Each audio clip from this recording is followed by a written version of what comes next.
이 부분은 이 2부지만 사실은 하나의 다른 강의가 됩니다. 바로 이 주제는 아는 것은 건강이다.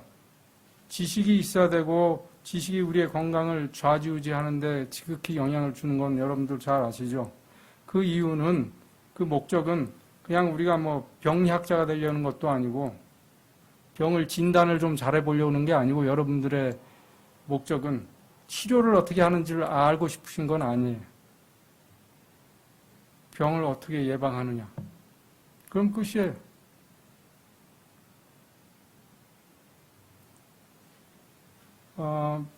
여기 그림에서 보처럼 머리에서부터 발끝까지 내려가고 계속 이렇게 이 순서대로 지금 몇 번을 돌고 있죠.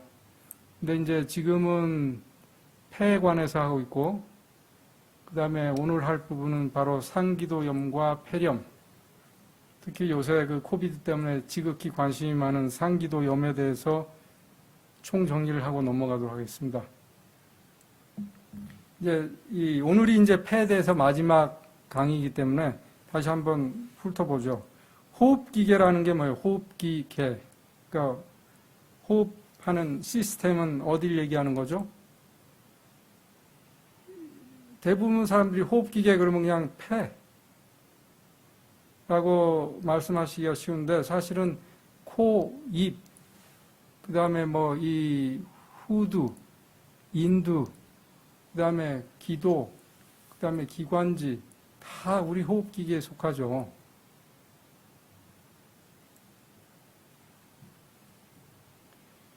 기관지로 말하면 이 폐를 다 발라냈다면 저렇게 나무 뿌리처럼 기관지들이 가지를 쳐가지고 기관들이 가지 지자로 이렇게 많이 있죠. 근데 이제 거기에서 더 말단으로 가면은 뭐가 있어요?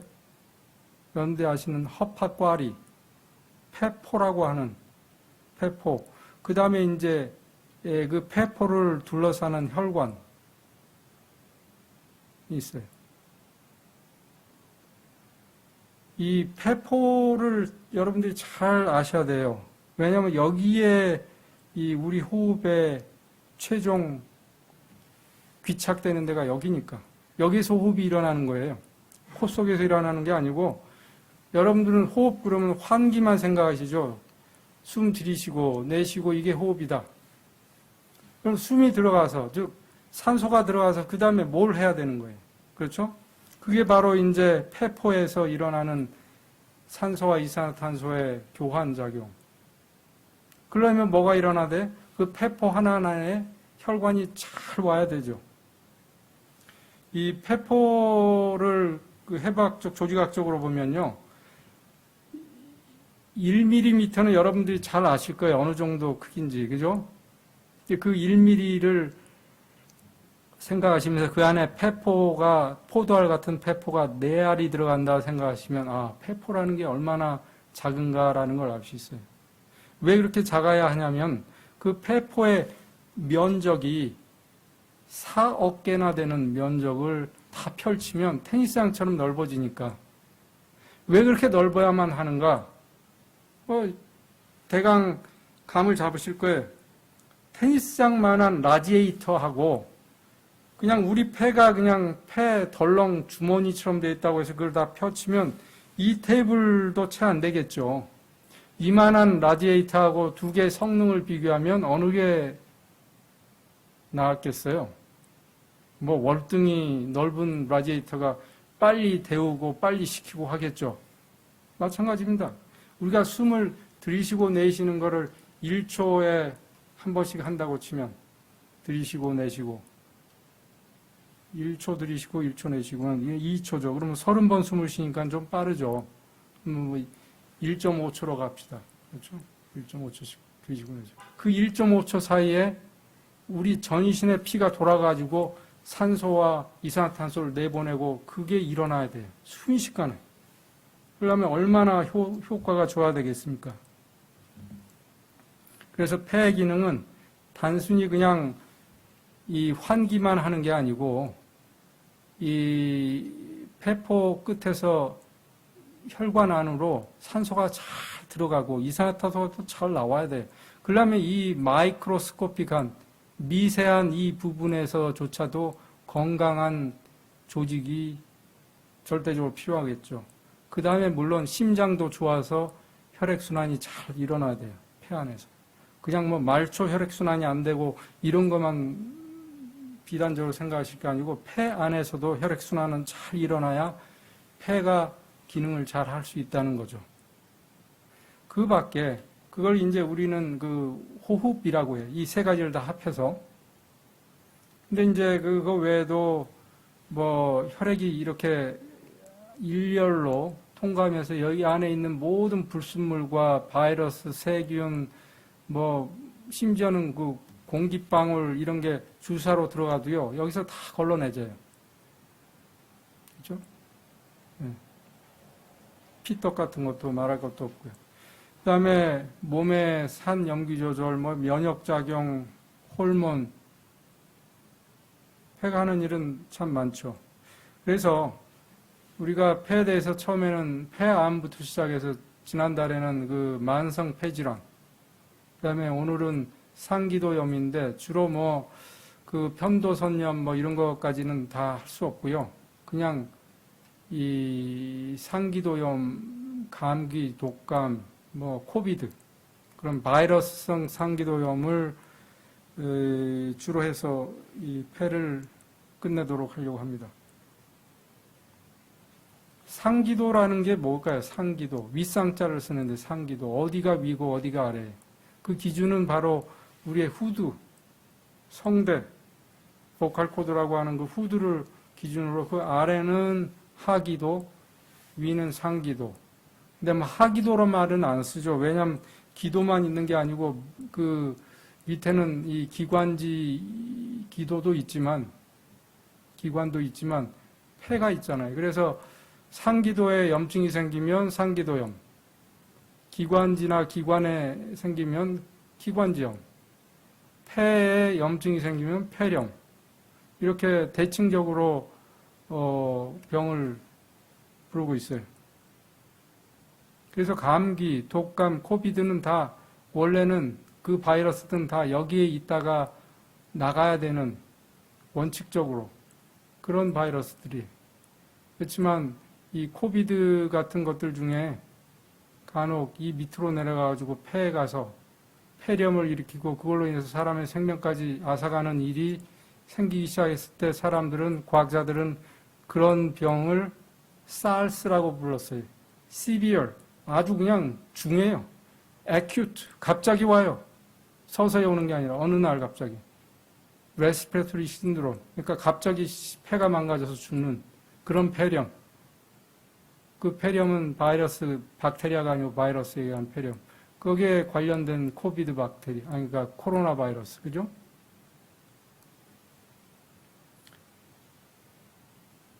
감기에 대한 그 여러분들의 그 기본적인 체험과 감기가 뭐냐, 뭐 누구나 다 알고 있죠. 근데 이걸 경제 사회적으로 보면 이 2003년에 발표된 미국의 어떤 논문을 보면은요, 미국에서만 한 해에 미국 국민의 70%가 감기를 앓고 지나가는데 평균적으로 1년에 2.5번 걸리고 지나가요. 어느 날은 결근할 정도로 심하기도 하고, 어느 날은 뭐 그냥 한 주말에 푹 쉬고 나면 괜찮아지는 그런 감기부터 해가지고, 그죠? 그만큼 감기는 굉장히 흔한 거예요. 그냥 우리 일상에 같이 가고 있는, 사실 그 감기 바이러스는 우리 인류와 같이 해오고 있어요. 그러면서 경제 사회적으로 어마어마한 지금 이 영향을 주고 있는데, CDC 미국의 CDC에서 질병통제국에서 발표한 이 논문에 보면요, 옛날부터 지금까지 감기, 독감으로 인한 그 입원 환자 수, 그러니까 걸리는 숫자, 입원 환자 수, 그다음에 사망하는 사람 수를 보면 증가되는 추세고 최근에 갑자기 증가되는 걸 볼 수 있어요. 이거는 뭐 코비드 빼고 그렇죠. 그러니까 이건 작년 겨울입니다. 지난 겨울이 아니고 저지난 겨울이죠. 말하자면 2017년 말 18년 초의 겨울, 그때 겨울을 보니까 4,500만 명이 감기에 걸렸었고 미국에서만 81만 명이 그것 때문에 입원을 했고 독감으로, 그 다음에 6만 명이 사망했어요. 지금 코비드로 미국 국민이 몇만 명이 사망했어요? 한 21만 명, 20만 명 남짓 사망했죠, 벌써. 그러니까 그 6만 명이라는 숫자는 매년 독감으로도 이미 그렇게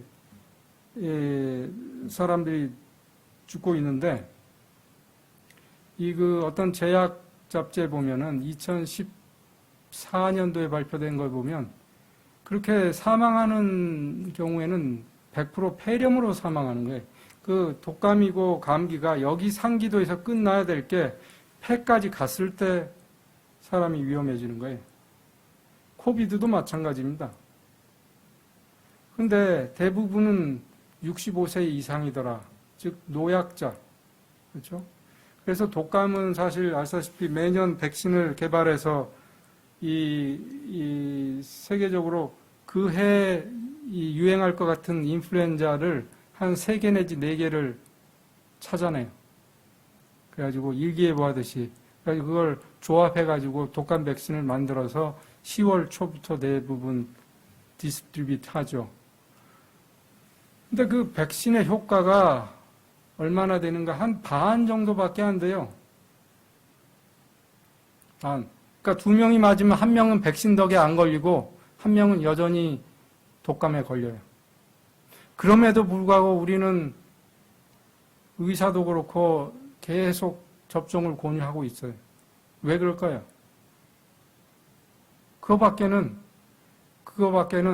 이 팬데믹을 막을 방법이 없어요. 독감 백신을 안 쓰면 독감도요, 어떤 그 옛날에 그 왜 홍콩 독감, 스페인 독감 아시죠? 그 뭐 세계적으로 어마어마한 그 인류를 죽음에 몰아넣은 그런 독감들이 또 오고 있어요. 계속. 그러니까 백신 때문에 그걸 해가지고 이 최소한 반타작이라도 할지언정 우리 그 사회에서 이 면역된 사람들이 많이 다니면 이게 전파가 안 되니까. 그래서 팬데믹을 막을 수 있는 유일한 길이 백신밖에 없었어요. 그래서 갑론을박이 많죠. 아직도 그 비싼 걸 만들어서 맞아야 되고 하는데도 이게 과연 효과가 있겠는가? 하지만 그 밖에는 이 희망이 없습니다. 그래서 이 감기약 팔리는 걸 보면요, 한 해에 한 300억 달러가 팔린다고 그러니까 미국에서만. 야, 300억 달러. 어마어마한 돈이죠. 그러니까 그것 때문에 미국 이 의료계는 얼마가 남아요? 돈이. 절감이 돼요. 1억 달러인가요, 저게? 그렇죠? 1억 달러가 절감이 되죠. 의료비가. 왜냐하면 그 감기 증상을이라도 진정이 안 되면 환자들이 응급실에 가게 되고, 응급실에 가면 또 많은 의사와 간호사들이 또 수액이라도 놓고 뭐 검사도 하고 뭐 하다 보면 그만큼 돈이 많이 쓰인다는 얘기예요. 그래서 감기는 사회적으로 그만큼 굉장히 영향을 미치고 있고. 자, 여러분들한테 퀴즈를 하나 내겠습니다. 추울 때 감기가 잘 걸려요? 아니. 잘 걸려요. 그죠? 겨울에 주로 있죠. 여름에는 뭐 개도 안 걸린다고 그러죠. 그렇다면 왜 추우면 감기에 걸리는가? 그런 생각 해보셨어요? 왜 추우면 감기가 잘 걸려요? 왜 옛날에 어머니가 이 논 얼었을 때 막 이 썰매 타러 다녔거든요. 근데 봄이 되면 3월이 되면 녹잖아요. 얼음이. 얼음 깨져요. 그러면 그게 타고 싶어서 가겠다. 어머니는 야 얼음 안 돼. 이제 녹아서 너 빠질 거야. 그러면 옷 다 젖어가지고 감기 걸려. 그런 실갱이를 여러분들 안 해보셨어요? 어렸을 때? 왜 추우면 감기 걸린다는 거 어머니들은 아셨는지. 왜 걸리는가? 봤더니 날이 추우면 감기 바이러스, 독감 바이러스, 뭐 그래서 코비드도 추위 넘어가면 다 사라질 줄로 알았었죠. 근데 겨울에는 UV량이 대폭 감소돼요. 그러니까 이 UV, B, 뭐 C는 잘 안 오지만 이런 것들이 살균을 하죠. 우리 지구의 대기권에 있는 공기를. 바이러스를 다 죽여요. 그러니까 우리는 여름에는 태평성대를 할 수 있을지 몰라요. 그 다음에 바이러스가 살기에 아주 적정한 온도는 좀 낮은 온도예요. 습도도 좀 낮아야 되고. 그렇다면은 우리 입장에서, 이 사람의 입장에서 날이 추우면 왜 상기도에서 여기서 방어하는 작용이 떨어지는가? 추우면 잘 아시다시피 선모 운동이 잘 안 일어나요. 그 다음에 선모 운동을 일으키기 위한 혈액순환도 잘 안 돼요. 혈액순환이 안 되면 여기에 편도선이나 이 임파선이나 이런 데서 백혈구들이 지키고 있다가 이 바이러스를 다 처치하는 능력이 떨어져요. 그러니까 감기가 극성이 있을 수 있죠. 그런 거 외에도 우리가 몸을 차게 하면 감기에 걸릴 수가 있어요. 근데 체온이 떨어지면 면역력이 떨어진다고 그럽니다. 과학적으로. 근데 뭐 그런 거는 이제 그냥 여러분들이 상식적으로 알고 계시고, 그래서 겨울에도 뭐 나이 드신 분들이 내복 입는 거는 현명한 방법이에요. 난 필요 없어. 호기 부리시지 말고. 사람들이 좁은 곳에 모이게 되죠. 아무래도 환기도 안 하고 집안에 환기도 안 하고 자꾸 닫아놓고 하다 보니까 바이러스의 농도가 급속히 증가되고, 그러니까 찬스가 더 많아질 것이고, 다분히 다시 얘기해서 또 겨울에는 사람들이 어느 한 개체가 아니고 전체 인구의 면역력이 떨어지는데, 그건 사람들이 겨울에 추우니까 잘 운동 안 하고 신선한 음식들이 좀 적죠. 신선한 음식. 그 다음에 절대적인 게 햇볕 부족이에요. 그래서 우리가 햇볕을 북반구에 살면서 적극적으로 찾아 나서지 않으면 겨울에 해가 떴다? 그래. 난 나가서 우두커니 30분 서 있어야 돼. 이렇게까지 안 하신다면 그냥 감기 바이러스한테 백기를 드는 거나 마찬가지예요. 자, 그럼 오늘의 이 타이틀로서 감기, 독감, 코로나 바이러스에 의한 코비드-19는 구분할 수 있을까요? 여러분 생각에 구분이 가능하다고 생각하시는 분? 한 2분 정도 드셨어요. 한번 보죠. 이 감기라고 하는 거는요, 그냥 영어로는 common cold라고 그래요. 왜냐하면 인플루엔자하고 달리 그냥 오는 흔한 상기도 염이란 뜻이에요. 콜드라는 게. 근데 이제 독감은 독한 감기죠. 그건 이제 인플루엔자죠. 그 다음에 이제 우리가 요새가 겪고 있는 코비드-19이 있는데, 이 세 개의 바이러스들은 다 바이러스에 의한 상기도염입니다. 그건 공통점인데, 감기는요, 한 200여 종의 바이러스가 관여되어 있다고 그래요. 이 라이노 바이러스라고 하는 라이노 그러면 코라는 뜻인데, 코에 주로 기생하고 침범하는 그런 코 바이러스들 주로 많이 있고, 그 다음에 코로나 바이러스도 사실은 감기 바이러스예요. 애시당초.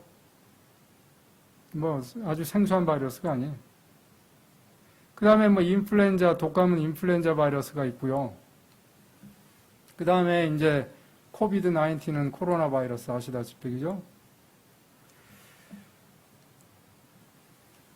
어떻게 해서 감염이 전파되는가? 사실은 전 세계적으로 이 코비드가 이제 발생했을 때, 팬데믹이 했을 때, 사회적인 거리두기,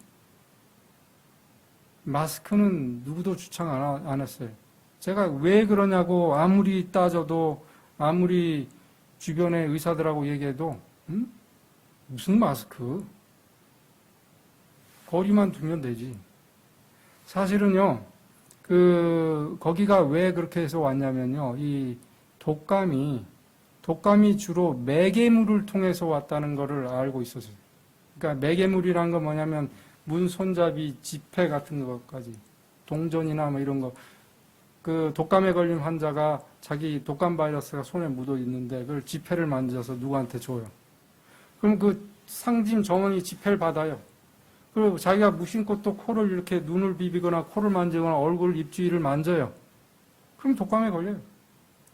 그 독감은 주로 매개물을 통해서 만원 버스의 손잡이에 누가 잡고 또 잡고 뭐 이러면서 독감이 걸렸던 게 확립이 돼 있었기 때문에 그럼 코비드도 그 매개물을 처치하면 된다 그래가지고 여전히 그냥 뭐 슈퍼에 가면 그냥 막 물건놨던 것도 그냥 씻고 닦고 바닥 닦고 거리 두게 하고 아주 불편하게 하면서 그랬던 거예요.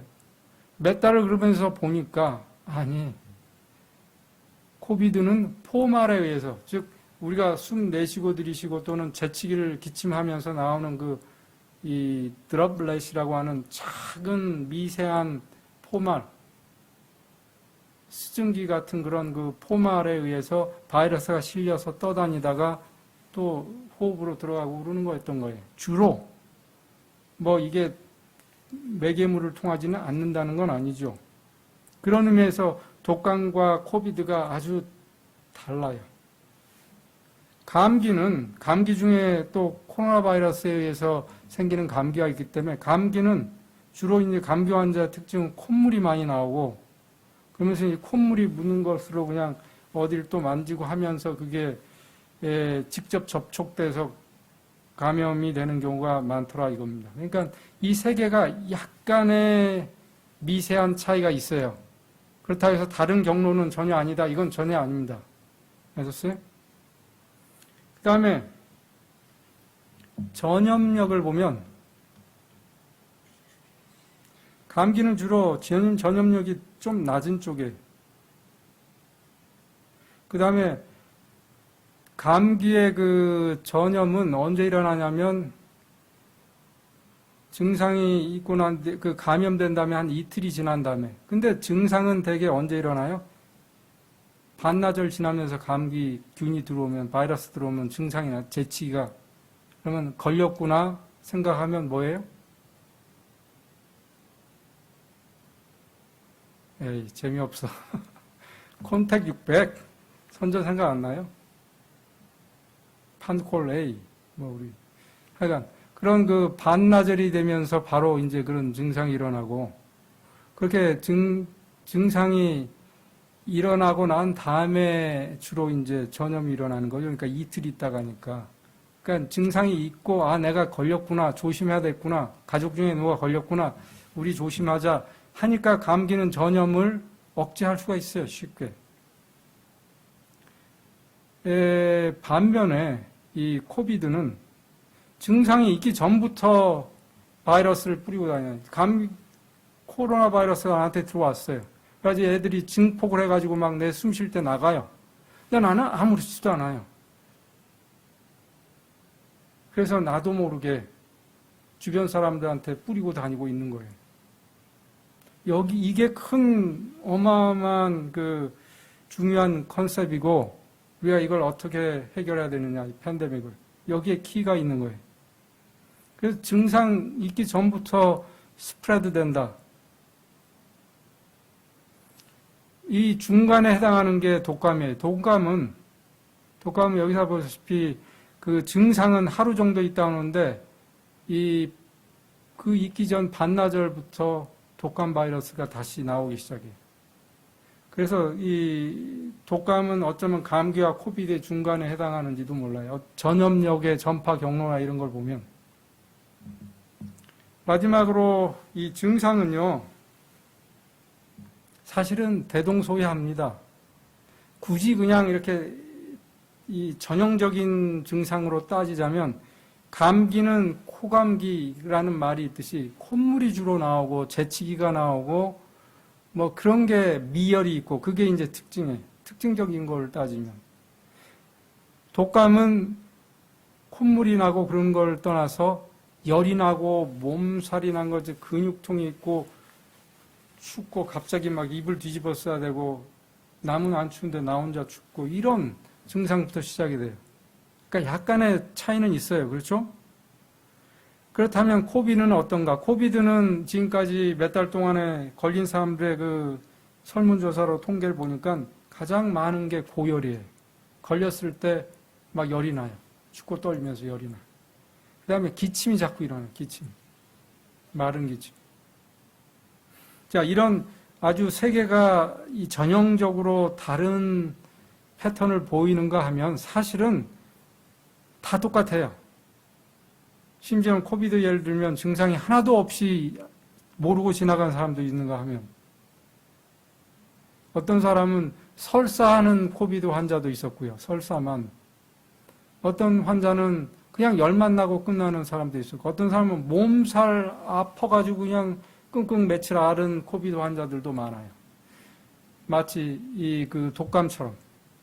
그러니까 우리가 이거를 증상만 가지고 의사들이 이번 겨울을 저희가 대비해서 제가 일하는 그 섬의 클리닉에서도 2번 벌써 회의를 했어요. 이 그 줌을 통해서 이제 만나서 회의하면서 야 이거 우리 어떻게 할까 앞으로. 이제 분명히 감기 환자 생기기 시작할 거고 독감 환자도 생길 거고 10월, 11월 되면서 그럼 우리가 어떻게 그 사람을 코비드가 아닌지 알 수가 있겠는가? 이걸 생각해야 앞으로 우리 클리닉을 안전하게 운영할 거 아니에요. 무작위로 아무나 들어오게 해가지고 그냥 막 다 섞어 놓으면 의사 거기 일하는 직원들 뭐 그냥 할 거 없이 다 섞어 놓으면 안 되겠죠. 그걸 통제를 할 수가 있어야 되는데 그러려면 계획을 세워야 돼요. 그래서 우리가 회의를 하는데 결국은 증상만으로 우리가 알 턱이 없어요. 그래서 우리 BC주에도요, 이 코비드 테스트 센터가 있습니다. 각 지역마다. 그러니까 여러분들이 이제 그 웹사이트에 보면 아실 텐데, 불행히도 그 테스트 센터에 여러분들이 전화해서 나 코비드 걸린 것 같아요. 그러면 당장 오시오 그러지 않아요. 그걸 알아두세요. 당장 오세요 그러지 않아요. 그럴 것 같죠? 아니. 5일 있다 오세요가 요새 평균이에요. 예? 5일 있다가 가라고요? 그럼 난 그동안 어떻게 되는 거예요? 불안하잖아요. 우리 가족은. 자, 그러니 어쩔 수 없이 걸린 걸로 치고 살아야 돼요. 증상이 있으면. 그게 이 팬데믹의 참 어려운 부분이에요. 이 코비드가. 심지어는 그걸 넘어서 증상이 없는데도 바이러스를 퍼뜨린다니 특히 젊은 사람들. 제가 어제 밴쿠버 다운타운에 잠깐 들려봤는데 이야 불야성이 젊은 사람들은 그래서 우리가 이 코비드에 대한 생각을 교육을 잘해야 되는데 사회가 참 그런 면에서 처음부터 실패했고 지금도 아직 그게 미진한 것 같습니다. 여러분들이 흔히 잘 들으셨던 그 기초 감염 재생산수라고 하는 R0라고 하는 거죠. R0. 그게 뭐냐면 여기서 기초, 즉 basic이라는 뜻은 뭐냐면요. 이 환자가 하나 여기에 빨간 환자가 딱 이렇게 각 하나씩 있는데 그 환자 주변에 있는 나머지 사람들은 환자가 아니에요. 오케이. 그 다음에 백신도 안 맞았어요. 독감으로 치자면. 다 감기나 독감에 코비드에 걸릴 이 평균의 위험성을 가진 사람들이라고 쳤을 때 그걸 기초라고 그래요. 그렇죠? 그래서 기초가 붙은 거예요. 자, 거기에서부터 시작하는 거예요, 또. 그래서 이 사람이 걸린 환자가 몇 명한테 일정 기간 내에 전파할 것인가라는 게 이 바이러스가 얼마나 급속도로 퍼지느냐 아니냐에 지극한 영향을 주기 때문에 그게 하나의 인덱스로 이제 넘버, 인덱스라고 하면 제가 말을 실수한 거고요. 그냥 넘버, 수치로 나타내가지고 이제 비교를 하시는 겁니다. 과학자들이. 그건 일반에 하도 여러분들이 알고 있는 거라 제가 그냥 감기, 독감, 코비드를 비교하는 의미에서 찾아보니까 뭐 역대 감기에 한 번 걸리면 이 사람은 2명 내지 3명한테 전파를 한대요. 그러면 3명이 전파된다고 치면 3명은 또 3명한테, 그러니까 3, 9, 27, 27 곱하기 3, 이렇게 계속 기하급수적이지만 늘어나겠죠. 그렇죠? 3배 3승으로 계속 가는 거예요. 그 다음에 독감 같은 경우도 그렇게 대단하진 않아요. 1.5에서 3이니까 뭐 3. 그러니까 칩시다. 그러면 코비드는 얼마인가? 코비드도 그렇게 뭐 2에서 어디는 1점 몇이라고 그러는 데도 있고요. 5, 4라고 하는 데도 있고 맥시멈이 6이라고 발표되어 있어요.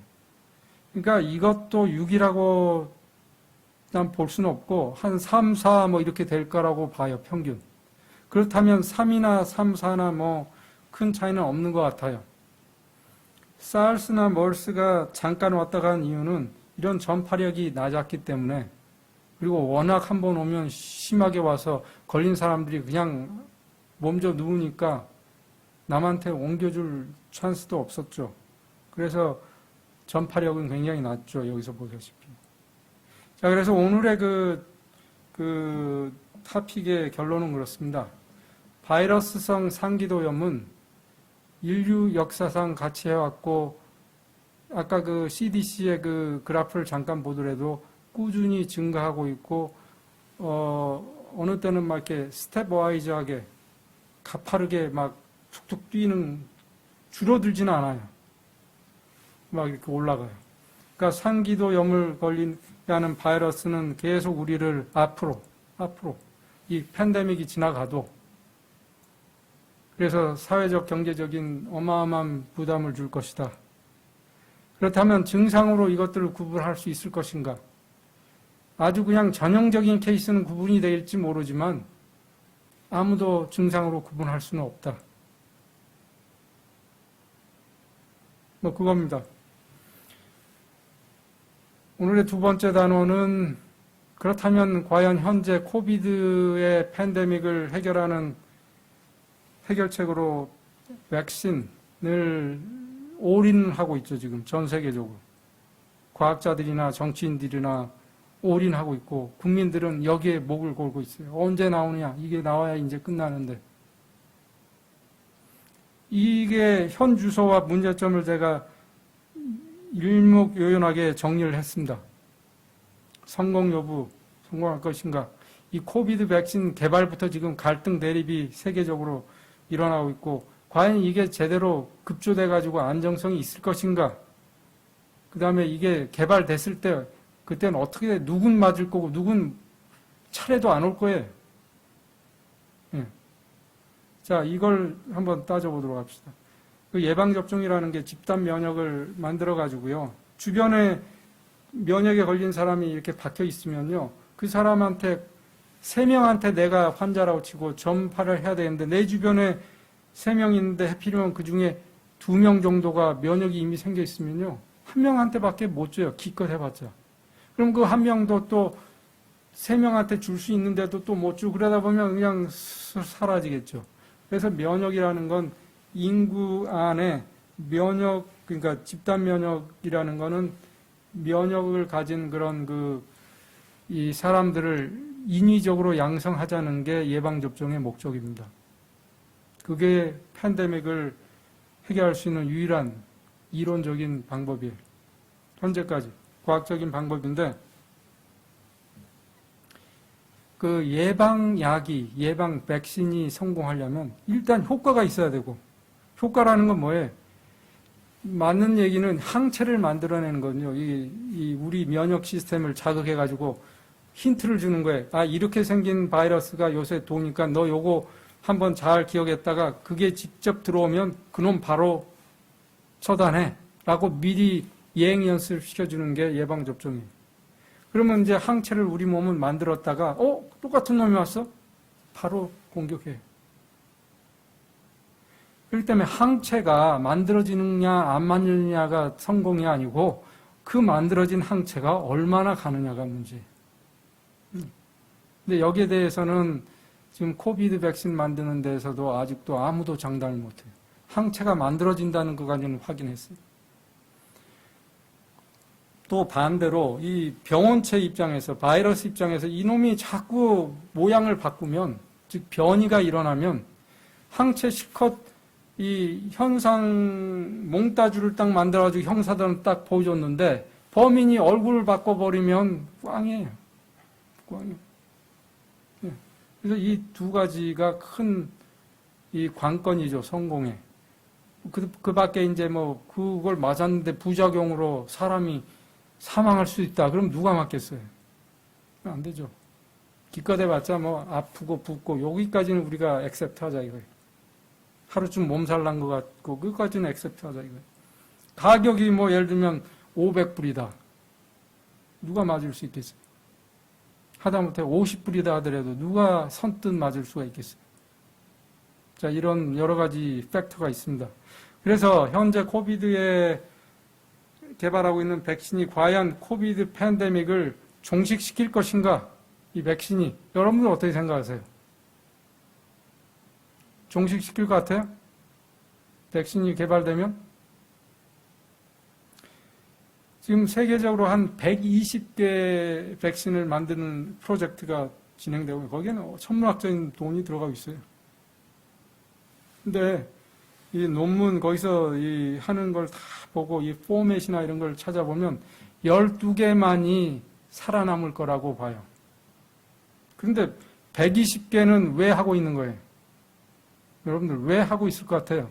자기네는 뻔히 개발도 못하고 남들이 먼저 개발하고 끝날 텐데 왜 이 사람들은 마라톤에 등수 안에도 못 드는데 시작할까요? 뛰는 걸. 마라톤이야 이유가 많죠. 근데 이거는 백신은 그냥 마라톤이 아니에요.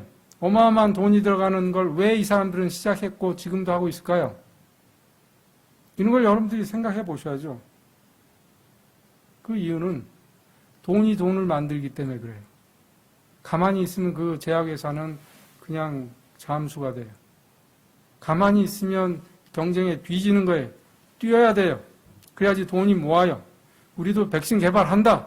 해야지 정부에서 투자도 해주고 다른 데서 돈을 끌어모을 수가 있어요. 그렇게 해서 설령 백신이 꽝이 돼도요. 들어온 돈은 회수해 갈 수 없어요. 그걸로 직원들 월급 줬고 그걸로 컴퓨터들도 샀고 그걸로 뭐 설비도 다 했는데 그렇죠. 그러니까 너나 저나 할 거 없이 말이 좀 이상한데요. 다 뛰어들어 있어요. 그래서 120개가 난립하고 있지만 잘 보면 12개만 끝까지 갈 것이고 그 12개 중에서도 결국은 백신이 진짜 상용화될 수 있는 백신은 12개가 아니고 한 6분의 1로 봅니다. 그냥 이건 제 소견이 아니고 과학자들이 지금 예상하는 것. 그러니까 2개 정도가 살아남을 것이다 이거예요.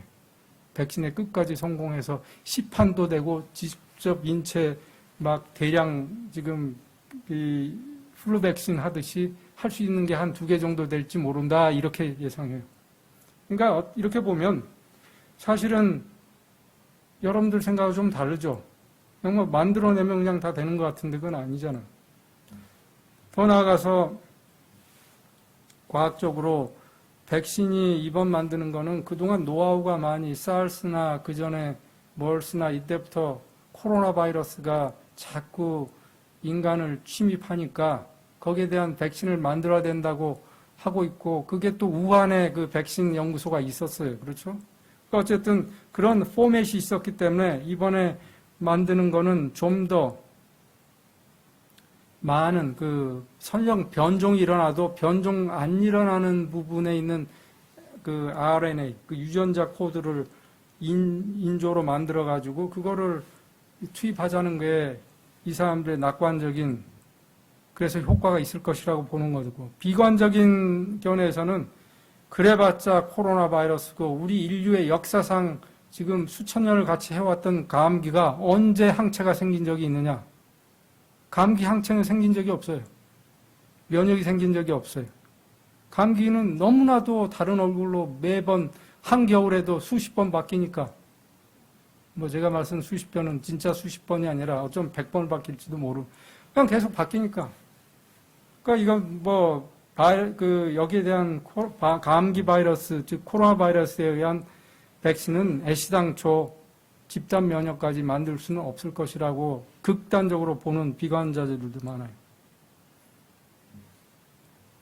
그래서 타협점이 그래 그 바이러스가 자꾸 변종하면 변종할 때마다 새로운 예방접종을 만들면 될 거 아니냐.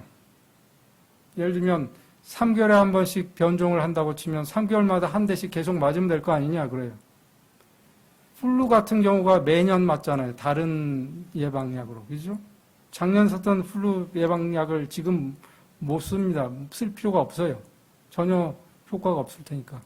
그런 것처럼 이것도 코비드 백신도 뭐 3개월, 2개월마다 계속 새로운 걸로 업데이트 해가지고 놔주면 될 거 아니냐. 물론 이론적으로는 가능하지만 과연 실질적으로 전 인구의 50% 이상을 우리가 플루 백신처럼 한 20% 남짓을 전 인류의 20%를 매해 그렇게 3개월마다 2개월마다 업데이트해서 놔줄 수가 있을까요? 또 비관적이에요.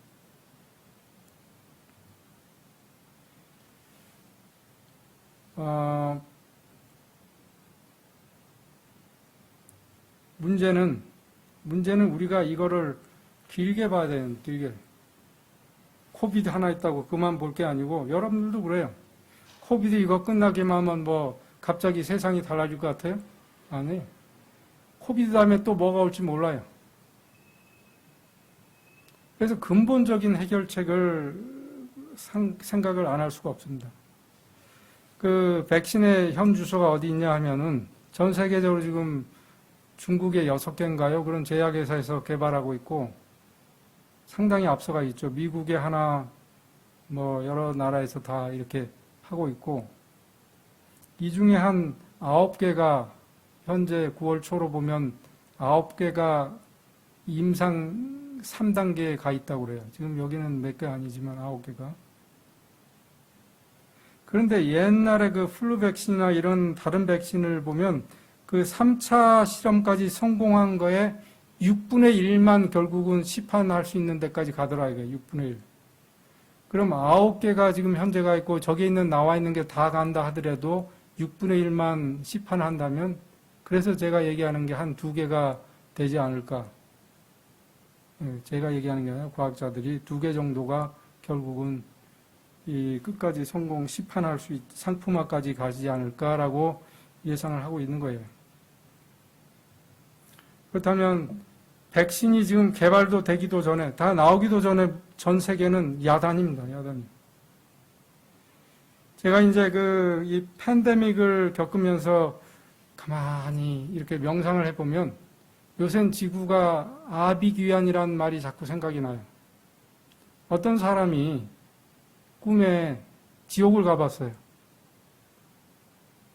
그랬더니 지옥에 갔더니 큰 홀에 사람들이 밥을 먹는데 큰 식탁이 있고 양쪽에 쫙 있고 가운데 밥통이 있어요. 근데 수저가 손에 달라붙어 있어가지고 그 수저로만 밥을 먹어야 되는데 수저가 너무 길어요. 그래서 수저에 밥을 푸서 입으로 가져가려면 수저가 여기 있는 거예요. 이걸 자기한테 넣으려고 하니 밥은 뒤로 날아가고 먹을 수가 없어요.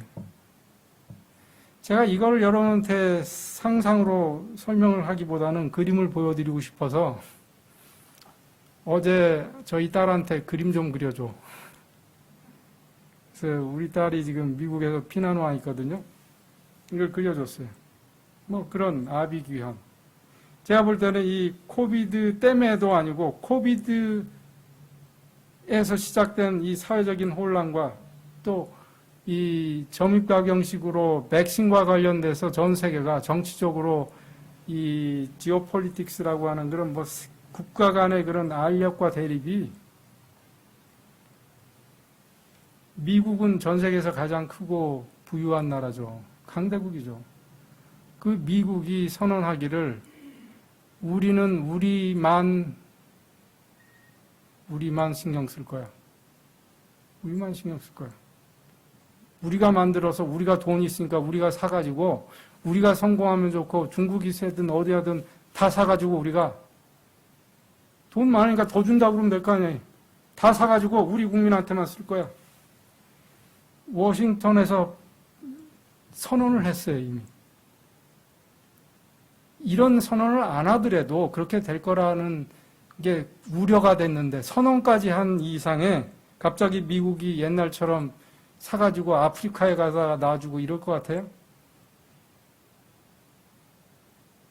더 무서운 건 백신이 나오자마자 다 사들이면 캐나다도 그래서 트루도가 계속 나와서 뉴스 때마다 우리는 말이죠. 그래서 이번에 아스트라제네카에서 뭐 600만 바이알을 계약했습니다. 뭐 1000만 바이알을 계약했습니다. 뭐 이렇게 나오는 거예요. 그러니까 전 세계가 이미요 정치인들이 이거 확보하는데 자기의 이 파워를 과시하는 수단으로 지금 막 매스컴에 나오고 있어요. 근데 그런 나라가 몇 개국이나 될까요? 사실은 WHO는 전 세계에서 만든 그래도 중립적인 보건기구잖아요. 세계보건기구. 여기에선 큰 그림을 봐야죠. 전 세계를 봐야죠. 그래서 여기에서 캐치프레이는 No one is safe until everyone is safe. 이게 바로 팬데믹을 막을 수 있는 유일한 컨셉이에요. 미국민만 그럼 다 막고 놔두고 미국 다시 다 차단할 수 있을 것 같아요? 계속 외국 사람 들락날락 해야 될 거 아니에요. 네? 그렇기 때문에 이 전 세계 인구가 안전해지기 전에는 나는 미국이니까 나는 괜찮을 거야. 난 캐나다이니까 난 괜찮아. 난 한국에 살고 있으니까 안전해. 이런 건 없다는 거예요.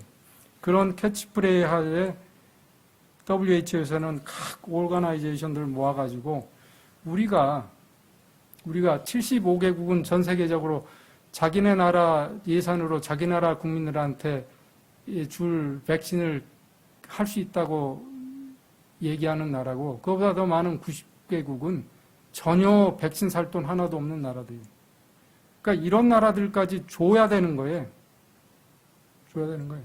옛날 문 정부가 이 코비드 초반에 마스크를 중국에서 갖다 줬다는 거 가지고 저는 그런 걸 보면 참 얼마나 옹졸하고 사람들이 그렇게 했으니까 빨리 끝나고 우리나라가 덕을 보는 거 아니에요. 그러니까 남을 생각해야 내가 이득을 보는 게 바로 이런 개념인 거예요. 그게 그 사람들이 정치적으로 사대주의로 했든 말 그걸 떠나서 말이죠. 그러니까 제발 여러분들도 생각을 개념을 좀 바꾸셔야 됩니다. 자, 세 번째로 이 백신의 안정성은 어떻게 될 것인가. 대개 이제만 5년 걸려야 돼. 3년 최소한 걸려야 될 걸 1년에서 1년 반으로 지금 줄인 거거든요. 그러니까 몇 년, 1년, 2년이 나머지는요, 다 안정성 테스트로 돌아갑니다, 시간이. 보고. 이걸 놨는데 2년 있다가 갑자기 암이 걸리면 어떡할래요? 극단적으로. 그러니까 장기적으로 안정성을 확보를 해야지 시간이 그만큼 걸리는데, 백신 개발을 해놓고 그냥 바로 이제는 쏠 태세인데, 미국의 트럼프 행정부도 심지어 자기네 대선 전에 이걸 완성해야 된다고 압력을 하고 있잖아요. 그죠? 정치적인, 그 다음에 돈을 투입했으니 거기서 결과가 나와야 돼요. 이 제약회사도 어마어마한 지금 여기에 옛날에 바엘이라는 회사가 아스피린 하나 때문에 세계적인 예를 들면 회사가 됐을 것처럼 비근한 예로 이거 하나 제대로 하면 이 회사는요, 이제는 전 세계적인 회사가 돼요. 그렇기 때문에 여기에 돈이 걸린 게 거기서 이제 빨리 선점을 해야 되기 때문에 과열 경쟁. 그 다음에 더 심각한 건요, 모든 의료행위나 제약회사에서 약을 만들고 의사들이 할 때는 환자에게 해가 되지 않아야 되는 게 첫 번째. Do no harm. 함을 주는 해를 끼치는 일만은 절대 하지 말. 이게 첫 번째 조건이에요. 그런 다음에 뭐를 내가 더 잘해주고 하는 거지. 수술한답시고 다 해쳐놓고 사람을 죽게 하는 건 아니죠. 그렇죠? 그러니까 이런 개념이 지금 제약회사에서 있겠는가 하는 거예요. 왜냐하면 살을 걸었기 때문에. 근데 문제는 좀 이따 제가 보여드리겠습니다. FDA에서도 결국은 이 안정성이 미미해도 응급이기 때문에 이건 국가적인 전 세계적인 응급이니까 약을 써도 된다라는 이 응급 사용 허가권을 만들었어요. 이미 준비되어 있어요. 그 얘기는 뭐냐면 나오기만 해라. 빨리 그냥 국민한테 놓자라는 자세예요. 어느 누구도 여기서 안정성 얘기했다가는 왕따가 되는 판이. 그런데 최근에 옥스퍼드 대학에서 아스트라제네카라는 세계적인 제약회사하고 합작해서 만든 그 백신을 3단계 인체 시험을 해봤더니 막 이 척수염이 생겼어요. 척수염이 생기면 하반신 마비가 올 수도 있고, 그러니까 이 방광이나 대변 컨트롤이 안 되는, 이건 뭐 아주 그냥 어마어마한 디자스터죠, 환자로 보면. 그런 합병증이 생겨서, 이거 큰일이다, 이거. 발표했어요. 그러니, 백신이 그렇게 간단한 게 아닙니다. 미국에서는 2005년에 이런 걸 대비해서 제약회사들이 물론 로비를 했죠. 미국 의회에. 우리가 국가를 위해서, 국민을 위해서, 전 세계민의 평화를 위해서, 안녕을 위해서 뭔가를 노력해서 만들었는데, 그렇게 해서 좋은 목적으로 해놓은 게 혹시라도 합병증이 생기면 우리 좀 커버해 주쇼. 그런 법이 있어야 우리는 좀 마음 놓고 좀 더 많이 과감하게 만들 수 있을 거라고 로비를 해서 미국 의회가 2005년에 통과시킨 법이 있어요. 그거를 이번에 그 미국 행정부에서 컨펌했어요. 재확인했어요. 뭐냐면 이번에 백신 만든 회사들이 설령 어떤 아주 치명적인 부작용이 생기더라도 그거는 법적으로 그 제약회사한테 소송 걸어가지고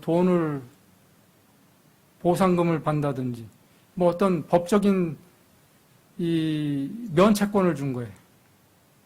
자, 이렇게까지 했을 때는 여러분들 어떤 일이 일어날 건지 아시겠죠? 자, 이런 게 우리를 불안하게 만들어요. 마지막으로 그러면 만들어졌다 치면 누가 먼저 맞을 거예요? 누가 먼저 맞을 거예요? 여러분들 누가 먼저 맞아야 될 것 같아요? 누가 끝까지 안 맞으려고 할까요? 둘 다 있어요.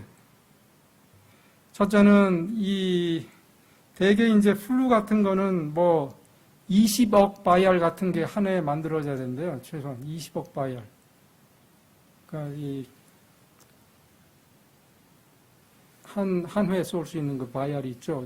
약병에 들어있는 작은 한. 최소한. 근데 그 20억이 언제 만들어질까요? 시판돼도. 그 때문에 초반에 나오기 시작하면, 그래서 그것 때문에 아까 제가 보여드린 대로 각 국가별로 우리 만들어지자마자 1억 바이알은 미국 거다. 5억 바이알까지는 다 미국 거야. 뭐 이렇게 미국이 선언하는 거예요. 그 다음에 나머지가 알아서 찾아가. 뭐 이런 식으로. 자, 그래서 이런 그 수요와 공급 원칙에 의한 어마어마한 불균형. 그 다음에 이렇게 불안하기 때문에 나는 안 맞을 거야. 지금 마스크 쓰라고도 안 쓰는 사람들 좀 난 안 맞아. 안 맞을 권리가 있어. 이렇게 하면 어떻게 돼요? 집단 면역을 이룰 수가 없죠. 플루만 해도 우리가 65세 이상 의사들이, 가정의들이 챙기고 챙기고 해서 겨우 20몇 프로를 맞추고 있는데 전 국민의 25%. 그러니까 65세 이상은 꽤 맞는 셈이에요. 그렇게 따지면. 그리고 어린아이들도 맞추고 의료인들은 의무적으로 맞아야 되고 이렇게 되니까 어느 정도는 유지하고 플루가 왔을 때 이 팬데믹이 안 되게 해서 매해 넘어가고 해왔는데 이거는 거부하게 되면 어떻게 할 거예요? 그 다음에 가격. 현재까지 예상되는 가격은 3, 40불 정도로 예상하는데 3, 40불이면 싸지가 않습니다, 여러분들. 이 3, 40불이 무슨 얘기냐면 각 국가가 제약회사한테 나 1억 바이얼 주셔. 그럼 1억 달러 곱하기 1억 곱하기 40달러를 줬어요. 이미 주고 니네 만들어지면 다 물량 이미 확보돼 있어요, 미국은. 이런 식으로 한 계약 금액이 40달러지 일단 나왔을 때는 이거보다 더 많아질 수도 있어요. 그렇죠. 이 경제 원리라는 게 나오기 전에 한 돈하고 나온 다음에 돈하고는 엄청 다를 수 있잖아요. 그렇죠? 그래서 과연 이렇게 됐을 때 그래도 여러분들은 아직 백신에 희망을 두고 계세요? 저는 이런 걸 볼 때마다 백신은 아니라고 계속 생각이 돼요. 그렇다면 오늘의 마지막 슬라이드, 코비드 팬데믹의 해결책은 아까 그 지옥에 갔던 사람이 천당은 어떻게 됐나 가봤어요. 조건은 똑같아요. 수저가 손에 달려있고 붙어있고 큰 수저고 자기가 먹을 수 없어요. 밥상은 가운데 있어요. 그러면서처럼 떠서 남을 줘요. 그러니까 서로 주고받고 살도 포동토동 웃고 즐기고 행복해요. 조건이 똑같은 이 세상에서 이 세상을 지옥으로 만들 수 있는가 천당으로 만들 수 있는가라는 비유겠죠. 팬데믹을 거치면서 특히 백신이 앞에 두고 보이는 우리 이 현 세계는 지옥에 가까워지는 것 같아요. 그래서 백신에 희망이 없다면, 백신에 희망이 없을 것 같은데, 없다면, 그러면 어떻게 돼요, 그 다음에? 그 다음에 어떻게 될 것 같아요? 이 개념을 꼭 여러분들이 가지고 계세요. 여러분들이 자꾸 이 코로나 바이러스에 안 걸려야 된다고만 생각하시는데, 걸리셔도 돼요. 제가 이렇게 얘기하면 안 됩니다만 극단적으로는 걸려야 된다고 봐요. 빨리. 그러니까 이 말은 틀린 말이에요. 하지만 걸려야 돼요. 이왕 걸려서 집단 면역이 생겨야 되니까. 전 세계인의 한 반만이라도 걸리고 나면 끝날 거예요. 팬데믹은.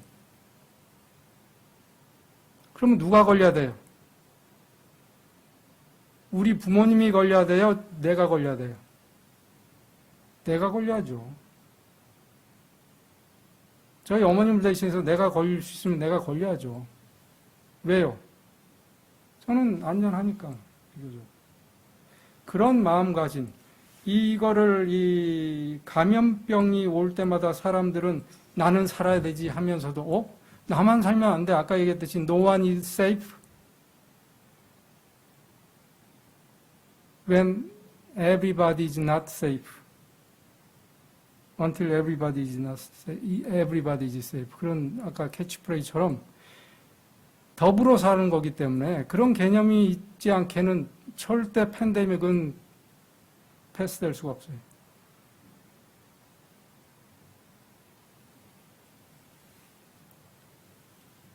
마스크.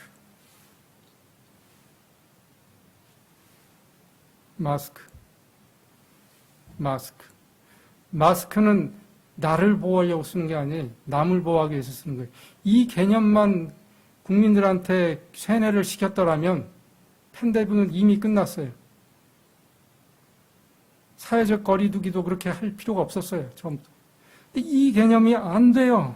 절대로. 그게 인류의 한계인 것 같아요. 또 중요한 거는 내가 건강해야 또 남도 보호할 수 있어요. 그러니까 아까 그 천국에서 주고받고 하는 게 내가 건강해서 남을 먹여야 또 남도 또 나를 먹여주고 그런 천국의 개념을 가지고 이 팬데믹을 헤쳐나가야 되는데 마스크를 쓰는 건 남을 보호하는 거고 설령 나를 보호하는 것도 있지만 또 내가 건강해야 되는데 건강하려면 내가 노력을 해야 돼요. 마스크 쓰는 거는 그거 가지고는 안 돼요.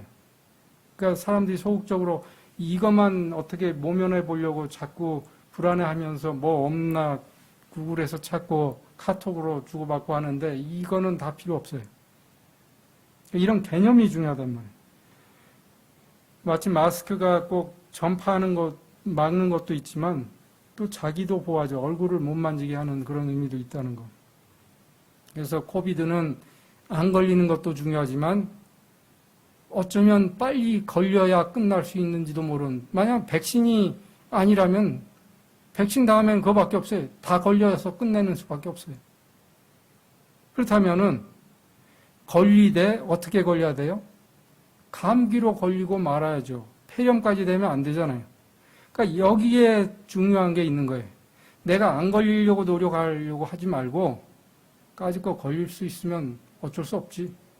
하지만 걸렸을 때 감기 바이러스였던 그 원래 코로나 바이러스를 감기로 끝낼 것인가, 아니면 내 조건이 안 좋아서 폐렴까지 돼서 내가 위험하게 될 것인가. 이거는 여러분들이 생각할 수 있고 여러분들이 노력해서 바꿀 수 있는 조건이에요. 즉 자유의지에 의해서 바꿀 수 있는 거예요. 운명론적인 게 아니에요. 그래서 폐렴으로 발전하지 말아야 되는데, 그 이유는 저 그림에서 보시다시피 알베올라의 폐포하고 이 폐혈관하고는 진짜 이건 종이짝이 아니라요. 여기서 보이는 1000분의 2mm, 1mm를 1000번 나눴을 때 두 개니까 500으로 나눈 거 거리밖에도 안 돼요. 얼마나 얇습니까? 거기를 피가 지나가고 바이러스가 거기까지 들락날락하고 있다면 그 바이러스가 우리 혈액을 타고 가지는 않아야 되는 거예요. 그렇기 때문에 폐렴이 되지 말아야 되는 거예요.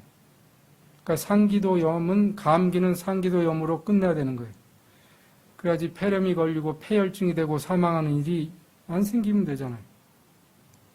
그래서 이제 마지막 슬라이드인데,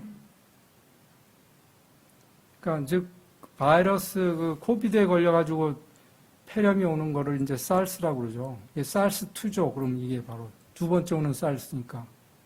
근데 이게 코비드 19이 SARS2예요. 근데 이게 지금 왔을 때 우리는 어떻게 치료할 것 같은가? 보면 치료가 없어요. 항생제는 전혀 필요가 없어요. 항바이러스제 여러 번 써봤지만 별로 효과가 없어요. 죽을 사람들한테는 믿자 본전이다 이런 생각으로 그냥 막 퍼붓기도 해요. 지금 그것까지는 WHO나 FDA에서도 승인을 했어요. 죽을 것 같으면 해야지 어떻게 하겠어요. 그밖에 할 게 없어요. 그래서 결국은 인공호흡기 가지고 중환자에서 생명을 연장하면서 기다리는 거예요. 기다리는 거예요. 뭘 기다려요? 환자 면역력이 회복돼서 깨어나기를.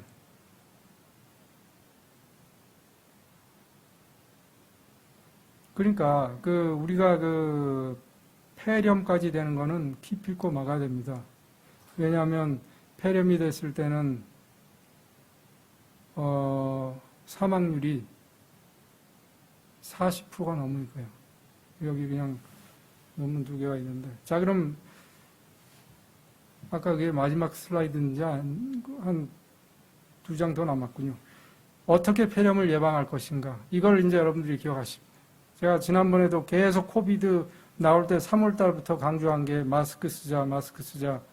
상기도의 방어 기전을 잘 유지해야 돼요.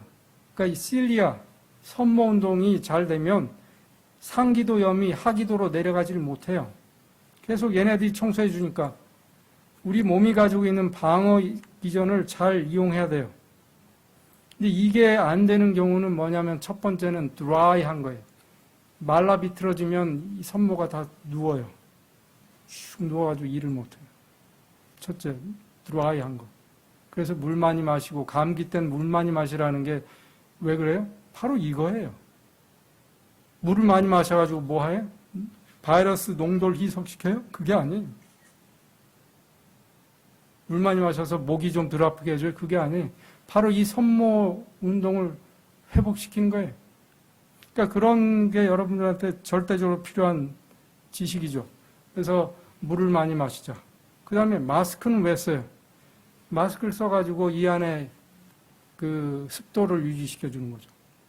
그래서 이제 진짜 마지막 슬라이드입니다만, 우리가 더불어 사는 개념, 공생의 개념, 즉 남을 위할 때 내가 세이프할 수 있다라는 그런 개념을 가지고 이 팬데믹을 거쳐 나가야 되고, 그래서 마스크도 귀찮지만 남을 위해서 쓰는 거고, 또 나의 건강을 위해서는 당연히 위생, 개인 위생도 하지만 진짜 중요한 거는 기도의 습도 유지와 면역력 강화, 이거는 코비드로 끝날 게 아니고 앞으로 계속 반복될 거라면 여러분들은 이거를 숙지하시고 생활하시기를 바랍니다. 자, 오늘도 어려운 강의를 잘 경청해 주시고 감사하고요. 이제 11월이 되면은 어쩌면 대면 강의가 없어질 수도 있어요. 제가 볼 때는 50대 50일 것 같아요. 그러니까 저희들이 이 통보를 해 드릴 겁니다, 미리. 저희가 괜찮았다 그러면 어지간히 괜찮지 않고는 괜찮다고 안 할 테니까 믿고 나오셔도 돼요. 그렇죠? 조금이라도 이게 안 될 것 같으면 다시 또 클로즈 할 거예요. 그래서 이제 인터넷에서만 강의를 하게 될 것 같습니다. 하여간 아무쪼록 이 가을을 명상하시면서 건강하게 잘 지내시고 겨울을 잘 우리 건강하게 지내도록 하십시다. 감사합니다.